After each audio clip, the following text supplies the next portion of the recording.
Let's go. I wake up to a little bit of drool on my pillow, feel like it's gonna be a bad day.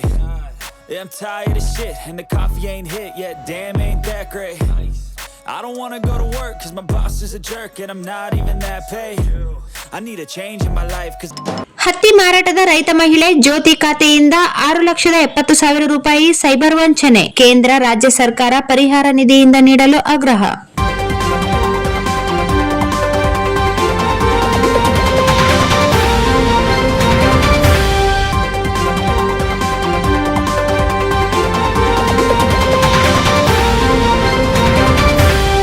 ಕೇಂದ್ರ ಸರ್ಕಾರ ಬೆಂಬಲ ಬೆಲೆ ಯೋಜನೆಯಡಿ ಮಾನ್ವಿ ಹತ್ತಿ ಖರೀದಿ ಕೇಂದ್ರದಲ್ಲಿ ಮಾರಾಟ ಮಾಡಿದ ಹತ್ತಿ ಹಣ ರೈತ ಮಹಿಳೆ ಜ್ಯೋತಿ ಅವರ ಖಾತೆ ಜಮೆ ಮಾಡಲಾದ ಒಟ್ಟು 6,70,227 ರೂಪಾಯಿ ಹಣ ಸೈಬರ್ ವಂಚಕರು ದೋಚಿದ್ದು, ತಕ್ಷಣವೇ ಕೇಂದ್ರ ಮತ್ತು ರಾಜ್ಯ ಸರ್ಕಾರ ಇದನ್ನು ಗಂಭೀರವಾಗಿ ಪರಿಗಣಿಸಿ ಪರಿಹಾರ ನಿಧಿಯಿಂದ ಜಮೆ ಮಾಡಬೇಕು ಎಂದು ರೈತ ಮುಖಂಡರಾದ ಚಾಮರಾಜ್ ಮಾಲಿ ಪಾಟೀಲ್ ಅವರು ಒತ್ತಾಯಿಸಿದ್ದಾರೆ. ಅವರಿಂದು ನಗರದ ಸುದ್ದಿಗಾರರೊಂದಿಗೆ ಮಾತನಾಡುತ್ತಾ, ಸಿರ್ವಾರ ತಾಲೂಕಿನ ಮಾಚನೂರು ಗ್ರಾಮದ ಜ್ಯೋತಿ ಗಂಡ ಶರಣಬಸವ ಎಂಬ ರೈತ ಮಹಿಳೆ ತಮ್ಮ ಜಮೀನಿನಲ್ಲಿ ಬೆಳೆದ 83 ಕ್ವಿಂಟಲ್ ಹತ್ತಿಯನ್ನು ಮಾನ್ವಿ ಹತ್ತಿ ಖರೀದಿ ಕೇಂದ್ರದಲ್ಲಿ ಮಾರಾಟ ಮಾಡಿದ್ದರು. ಹತ್ತಿ ಖರೀದಿ ಹಣವನ್ನು ರೈತ ಮಹಿಳೆ ಜ್ಯೋತಿ ಅವರು ಹೊಂದಿದ್ದ ಮಾನ್ವಿ ಕೆನರಾ ಬ್ಯಾಂಕ್ ಖಾತೆಗೆ ನವೆಂಬರ್ 22ರಂದು ಹಣ ಜಮೆ ಮಾಡಲಾಗಿತ್ತು. ಆದರೆ ಜ್ಯೋತಿ ಅವರು ತಮ್ಮ ಖಾತೆಯಲ್ಲಿ ಇದ್ದ ಹಣ ತರಬೇಕು ಎಂದು ನವೆಂಬರ್ 23ರಂದು ಬ್ಯಾಂಕ್ ಹೋಗಿದ್ದರು. ಆದರೆ ಬ್ಯಾಂಕ್ ಖಾತೆಯಲ್ಲಿ ಹಣ ಇಲ್ಲ.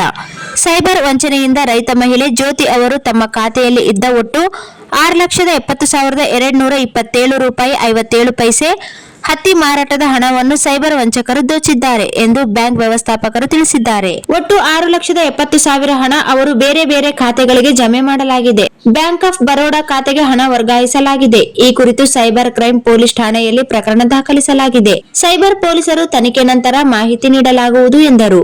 ರೈತ ಮಹಿಳೆ ಕಂಗಾಲಾಗಿದ್ದಾರೆ. ಪ್ರತಿದಿನ ದೇಶದಲ್ಲಿ 60,000 ಸೈಬರ್ ವಂಚನೆ ನಡೆಯುತ್ತಿದೆ ಎಂದು ಪೊಲೀಸರು ಮಾಹಿತಿ ನೀಡಿದ್ದು, ಈ ರೀತಿ ಆದರೆ ಸಾಲ ಮಾಡಿ ಕೃಷಿ ಚಟುವಟಿಕೆ ಬಳಕೆ ಮಾಡಿದ ರೈತರ ಗತಿ ಏನು? ಕೇಂದ್ರ ಮತ್ತು ಸರ್ಕಾರ ಸೈಬರ್ ವಂಚಕರ ಜೊತೆ ಶಾಮೀಲಾಗಿದ್ದಾರೆ ಎಂಬುದು ಅನುಮಾನ ವ್ಯಕ್ತಪಡಿಸಿದರು. ರೈತರು ಮೋಸ ಹೋಗುವ ಪ್ರಕರಣಗಳು ದೇಶದಲ್ಲಿ ಬಹಳಷ್ಟು ನಡೆದಿವೆ.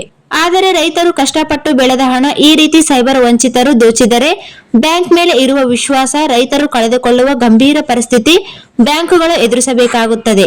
ಆದ್ದರಿಂದ ರೈತರ ಹಿತದೃಷ್ಟಿಯಿಂದ ಕೇಂದ್ರ ಮತ್ತು ರಾಜ್ಯ ಸರ್ಕಾರ ಈ ವಿಷಯವನ್ನು ಅತ್ಯಂತ ಗಂಭೀರವಾಗಿ ಪರಿಗಣಿಸಿ ಸೈಬರ್ ವಂಚಕರ ವಿರುದ್ಧ ಕಠಿಣ ಕಾನೂನು ಕ್ರಮ ಜರುಗಿಸಬೇಕು ಎಂದು ಒತ್ತಾಯಿಸಿದ್ದಾರೆ. ಈ ಸಂದರ್ಭದಲ್ಲಿ ಗೋವಿಂದ್ ನಾಯಕ್, ಮಲ್ಲಣ್ಣ ದಿನ್ನಿ, ಶರಣಬಸವ, ಜ್ಯೋತಿ ಸೇರಿದಂತೆ ಉಪಸ್ಥಿತರಿದ್ದರು.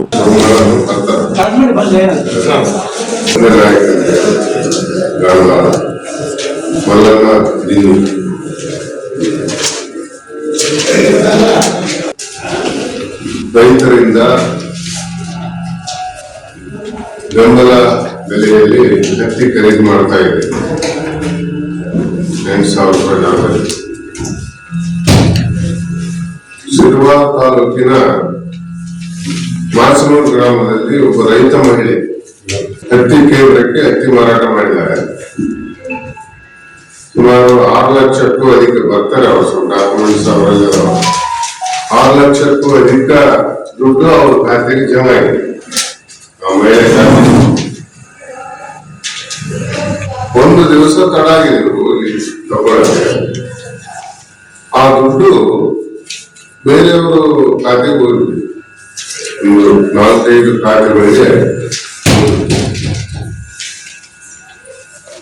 ಇದು ವಿಚಿತ್ರ. ಹೆಂಗ ಹೋಯ್ತು ಹೆಂಗಿಲ್ಲ. ಕೆನರಾ ಬ್ಯಾಂಕ್ ಮಾನ್ವಿ ಖಾತೆಯಿಂದ ಅಷ್ಟು ದುಡ್ಡು ಎತ್ತಿಬಿಟ್ಟಿದ್ದಾರೆ. ಈ ಬಗ್ಗೆ ಹೋಗಿ ಕೇಳಿದ್ರೆ, ಇಲ್ಲ ನಿಮ್ ದುಡ್ಡು ತಕೊಂಡ್ಬಿಟ್ಟಾರ, ಆನ್ಲೈನ್ ಮುಖಾಂತರ ತಕೊಂಡ್ಬಿಟ್ಟಾರ ಅಂತಂದ್ರೆ ಮ್ಯಾನೇಜರ್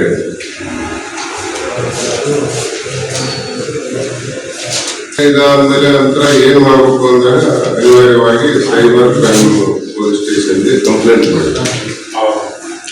ಇಲ್ಲಿ ರಾಯಚೂರು ಸೈಬರ್ ಕ್ರೈಮ್ ಪೊಲೀಸ್ ಸ್ಟೇಷನ್ಗೆ ಕಂಪ್ಲೇಂಟ್ ಮಾಡ್ತಾರೆ. ನಂತರ ನಮ್ಮ ನಾಲೆಜಿಗೆ ಬಂತು. ನಮ್ಮ ನಾಲೆಜಿಗೆ ಬಂದ್ಮೇಲೆ ನಾವು ಕೆನರಾ ಬ್ಯಾಂಕಿನ ಮುಖ್ಯಸ್ಥರನ್ನ ಸಂಪರ್ಕ ಮಾಡಿದ್ವಿ ರಾಯಚೂರಲ್ಲಿ. ಹೌದು ಆಗಿದೆ, ಅದು ನಾವು ಸೈಬರ್ ಸೆಲ್ಗೆ ಕೊಟ್ಟಿದ್ದೀವಿ. ತನಿಖೆ ನಡೀತದೆ, ತನಿಖೆ ಆದ್ಮೇಲೆ ಗೊತ್ತಾಗ್ತದೆ ಅಂತ ಹೇಳಿದ್ರು. ಹಿಂಗಾದ್ರೆ ರೈತರ ಪರಿಸ್ಥಿತಿ ಬ್ಯಾಂಕಿಂದ ಹೆಸರು ಇರ್ತದಲ್ಲ, ಏನ್ ಮಾಡಕ್